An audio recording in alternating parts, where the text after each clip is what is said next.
আজিৰ এই ভিডিঅ'টোত আমি NPS ভাৰ্চেছ UPSৰ বিষয়ে আলোচনা কৰিম যে NPSত আমাৰ কি সুবিধা বা অসুবিধা আছে বা আমি UPS কিয় ল'ব লাগে সেই বিষয়ে আজি বিশদভাৱে আলোচনা কৰিম।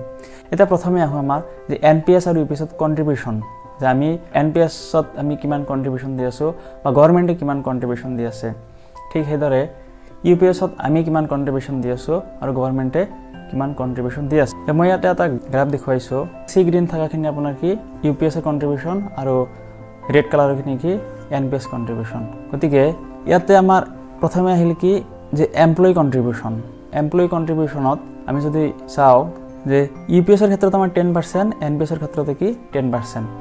কিন্তু ইয়াতে আহিল গভৰ্নমেণ্ট কন্ট্ৰিবিউশন হোৱাৰ লগে লগে যে বেসিক পে আৰু ডিএৰ 18% কন্ট্ৰিবিউশন কি কৰিব গভৰ্নমেণ্টে আমাক UPSত দিব আৰু NPSত দিব আমাৰ 14%। গতিকে গভৰ্নমেণ্ট কন্ট্ৰিবিউশনৰ ফালৰ পৰা চাব গ'লে যে UPSত কন্ট্ৰিবিউশন কি আছে বেছি আছে NPSৰ তুলনাত। আৰু টোটেল কন্ট্ৰিবিউশনটো যদি আমি চাব যাও UPSৰ ক্ষেত্ৰত টোটেল কন্ট্ৰিবিউশন 28% আৰু NPSৰ ক্ষেত্ৰত 24%। যে ইয়াতে এইখিনি কথা যদি লক্ষ্য কৰে যে UPS is a hybrid defined benefit scheme that guarantees a fixed pension of 50% of the average basic pay from the last 12 months of employee with 25 years of service. যদি আমাৰ চাকৰি 25 ইয়াৰ্ছতকৈ বেছি হয় তেন্তে আমি কি লাষ্ট ইয়াৰৰ 12 মাহৰ এভাৰেজ বেসিক পেৰ কি 50% আমি পেনশন হিচাপে লাভ কৰিম। কিন্তু NPSৰ ক্ষেত্ৰত কি আছে market linked defined contribution scheme where pension depends entirely on accumulated corpus and investment return. যে NPSৰ টোটেল আমাৰ ৰিটাৰ্ণ ডিপেন্ড কৰিব মাৰ্কেটৰ ওপৰত। মাৰ্কেটে কি ৰিটাৰ্ণ কৰিলে যে শেয়াৰ মাৰ্কেটে এই লং টাৰ্মত যে আমি যিমান বছৰ চাকৰি কৰিলো সেই হিচাপে এভাৰেজ কিমান পাৰ্চেণ্ট ৰিটাৰ্ণ দিলে সেই ফেক্টৰটোৰ ওপৰত আমাৰ NPSৰ ৰিটাৰ্ণ বহুগুণে নিৰ্ভৰ কৰিব।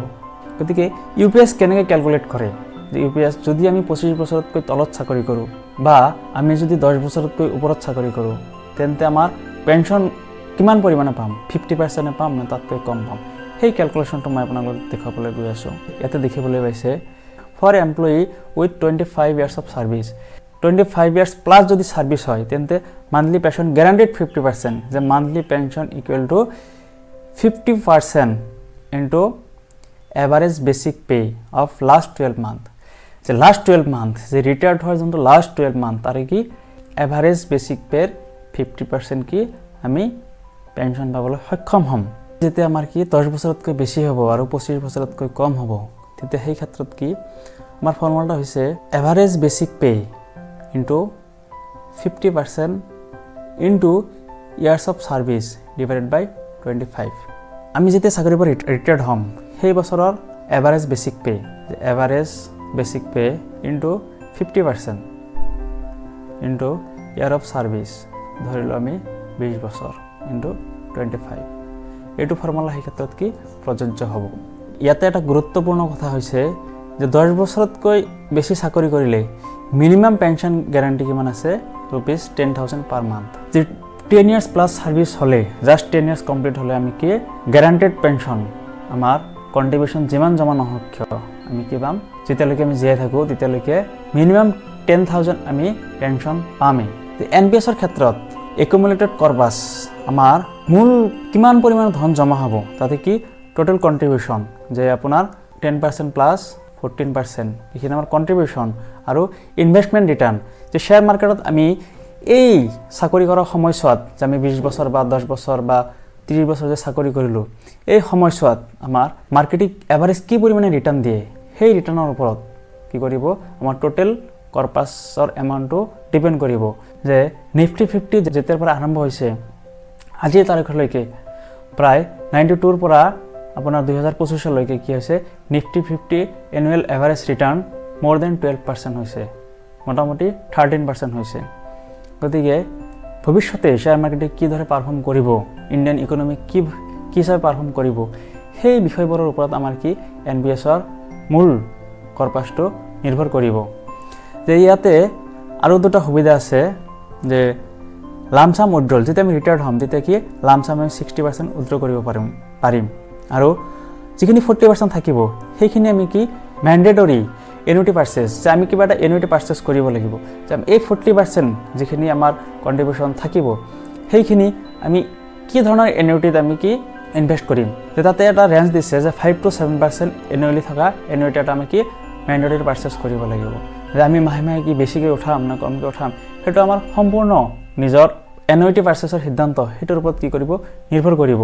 যে ইয়াতে ফৰ্মুলাটো দিয়া হৈছে annuity corpus into annuity rate.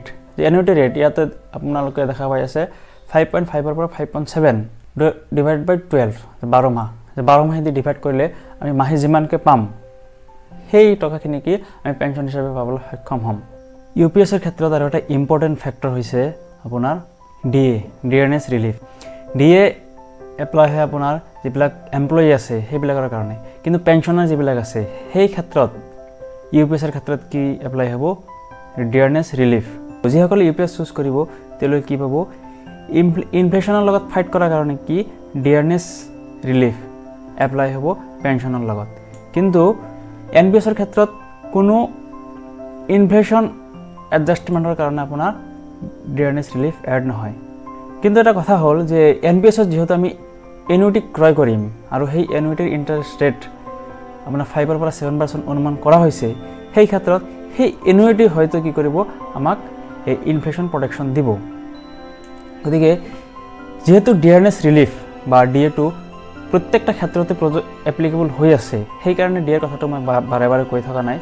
কাৰণ ডিএফটো যিহেতু চৰকাৰে আমাক পেঞ্চনৰ লগত দিব UPSৰ ক্ষেত্ৰত, কিন্তু আমি যেতিয়া এনুইটি ক্ৰয় কৰিম সেই এনুইটিটো আমি এনেই ইনভেষ্ট নকৰোঁ বা জিৰ' ইণ্টাৰেষ্টত ইনভেষ্ট নকৰোঁ। তাত কি থাকিব আমি কোনোবা বেংক বা য'ৰ পৰা বা গভৰ্ণমেণ্টৰ পৰা আমি এনুইটি ক্ৰয় কৰিলে সেই এনুইটিৰ কিবা এটা ৰিটাৰ্ণ থাকিব, যে ইয়াৰলি 5% বা 6%। যদি সেই হাৰত ইনফ্লেশ্যন ৰেট বৃদ্ধি হয় তেতিয়া কি হ'ব সেই এনুইটিৰ যোনটো ইণ্টাৰেষ্ট ৰেট আছে বা আমাৰ যোনটো ডিএ আছে সেই ক্ষেত্ৰত কি হ'ব আমাৰ ইনফ্লেশ্যন প্ৰটেকশ্যন লাভ কৰিম। যে প্ৰতিটো UPS পেঞ্চনৰ লগত ইন এভৰি চিনাৰী কি হ'ব আপোনাৰ DR বা ডিয়াৰনেছ এলাউন্সটো প্লাছ হ'ব। গতিকে UPSৰ ক্ষেত্ৰতে কি হ'ব আপোনাৰ যে আমি যোনটো এনুইটি ক্ৰয় কৰিম সেই এনুইটিৰ লগত কি হ'ব আমাৰ কিবা এটা মিনিমাম ৰিটাৰ্ণ থাকিব। গতিকে সেই ৰিটাৰ্ণত আমি ভাবি ল'ম যে আমাৰ কি ইনফ্লেশ্যন প্ৰটেকশ্যন হ'ব। গতিকে এই কথাটো আমি এতিয়াই ক্লিয়াৰ হৈ লওঁ যে প্ৰত্যেকটো চিনাৰী লাগে 35 ইয়াৰ্ছ হওক, 10 ইয়াৰ্ছ হওক, 25 ইয়াৰ্ছ হওক, যদি আমি UPSত পেঞ্চন পাওঁ আমি তাৰ লগত কি পাম সেই টাইমত এপ্লিকেবল DR যে ডিয়াৰনেছ ৰিলিফ। যে সেই টাইমত যদি আপোনাৰ সেই সময়ত যদি DA 3% আছে বা 6% আছে বা 20%, সেই হিচাপে আমাৰ পেঞ্চনৰ লগত কি ডিয়াৰনেছ ৰিলিফ হিচাপে এড হ'ব।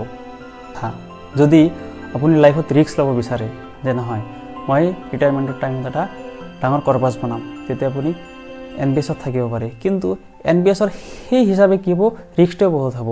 হয়তো আপুনি আশা কৰি আছিলে যে ৰিটায়াৰমেণ্টৰ টাইমত আমি এটা কি ভাল এটা কৰ্পাছ পাবলৈ সক্ষম হ'ম, কিন্তু মাৰ্কেটে তেওঁৰ ওলোটা কৰিলে। তেতিয়া আপোনাৰ যিখিনি মূলধন জমা হৈছিলে সেইখিনি কি হ'ব লাহে লাহে মাৰ্কেটত নোহোৱা হৈ যাব।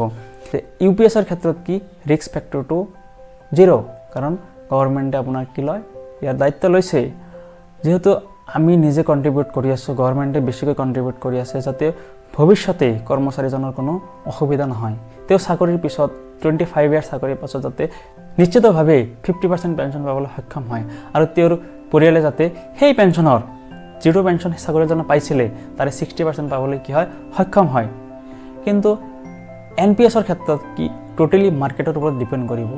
যদি আপুনি ভাবে যে নাই মোৰ এই only pension is not my income source, তেতিয়াহ'লে আপুনি কি NPSত শিফ্ট কৰিব পাৰে।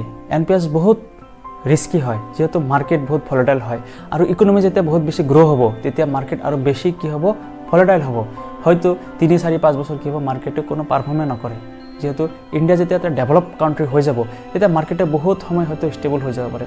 গতিকে সেইবিলাক বস্তু আপুনি চিন্তা কৰি সেইবিলাক বস্তু মাথাত লৈ আপুনি NPS ল'ব না UPS ল'ব এইখিনি আপুনি সিদ্ধান্ত নিজে ল'ব লাগিব।